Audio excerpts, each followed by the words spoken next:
Social media پر ایک خبر بڑی تیزی سے گردش کر رہی ہے خواتین و حضرات کہ اگر آپ اے ٹی ایم سے 10,000 روپے کیش وڈرا کریں گے یعنی نکالیں گے تو اس کے اوپر آپ کو ٹیکس دینا پڑے گا 250 روپے.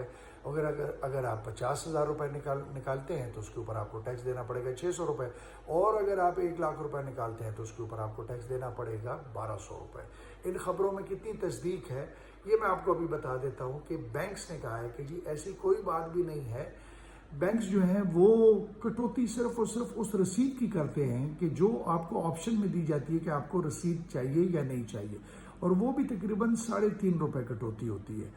گورنمنٹ آف پاکستان نے بھی اس بات کی بڑی سختی سے تردید کی ہے کہ ایسی کوئی بھی بات بجٹ میں زیر غور نہ تھی, نہ ہے اور نہ ہی ہوگی. اب اس کا بہترین حل کیا ہے؟ آپ نے 10,000 روپے وڈرا کرنے, اور اگر آپ کو 250 روپے ٹیکس کا میسج آتا ہے تو اس کا مطلب یہ ہے کہ خاموشی سے یہ کام ہو رہا ہے, اور سوشل میڈیا پر گردش کرنے والی یہ خبریں سچ ہے. آپ نے زیادہ پیسے نہیں نکالنے, پہلے 10,000 نکال کے دیکھیے گا. اگر کٹوتی ہو رہی ہے تو اس کا مطلب یہ ہے کہ 50,000 پہ بھی 600 کی کٹوتی ہوگی اور 1,00,000 پہ 1,200 کی ہوگی.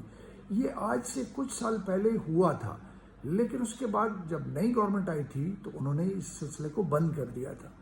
آپ چیک کر کے دیکھ لیجئے. میری خبروں کے مطابق سوشل میڈیا پہ گردش کرنے والی یہ خبریں افواہ کے سوا کچھ بھی نہیں ہیں.